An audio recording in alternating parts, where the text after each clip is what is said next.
Well done. Nicky Wagner. Thank you, Mr Speaker.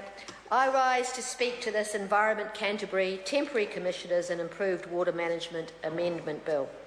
Now, we've been hearing a lot of heated debate over this bill, and there's no doubt that in an ideal world, installing commissioners in the place of the elected Canterbury Regional Council would be unnecessary.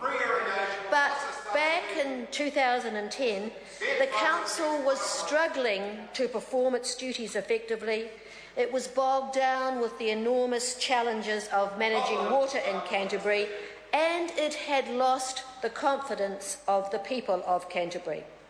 And that was no good for the environment, and it was no good for the people of Canterbury.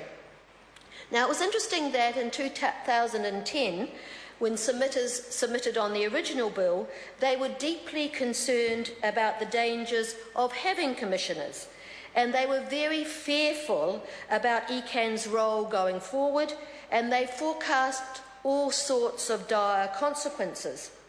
Now, as we hear those submitters once again in 2013, they are mostly respectful and pleased with the work that the commissioners have done. They don't like the loss of democracy, but they know that the commissioners have done a good job. They're particularly appreciative of the progress made with the Canterbury Freshwater Management Strategy.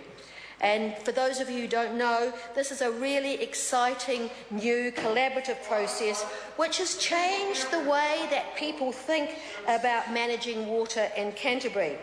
And the local zone committees have worked very long and hard, put a lot of time and energy to find new solutions to ensure the outcomes of both water quantity and quality. Now, the first steps of the Canterbury Freshwater Management Strategy is almost complete, and we're now looking at Stage 2, which is a cohesive land and water plan which is underway, with the ultimate aim of developing a statutory framework.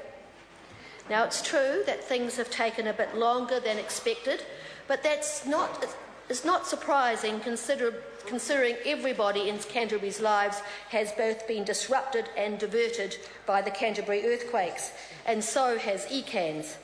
But progress is absolutely being made. It's just that the commissioners need a little bit longer to finalise their work. The commissioners have also spent a lot of time repairing and strengthening relationships with stakeholders across Canterbury, and that's meant new partnerships are being developed to the benefit of the environment. And there's a really interesting and exciting new partnership initiative around the cleaning up of Lake Tiwahura, Lake Ellesmere, which sees central government, ECAN and Ngāi Tahu working hand in hand to restore that waterway. This bill also provides for a ministerial review. This has to be done by the 1st of March 2014. It will look at the membership of ECAN, the governance structure, the powers and the function. And I think that's going to be a very important step forward. So I'd like to take the time to thank the commissioners for their work. I look forward to the completion of the Canterbury Freshwater Management Strategy. I look forward to the improved status and the clean-up of Lake Tiwahura. And of course, I look forward to the results of the ministerial review. I commend this bill to the House. Honourable Clayton Cosgrove. Mr Speaker, I'd like to just touch for a moment on the last point the former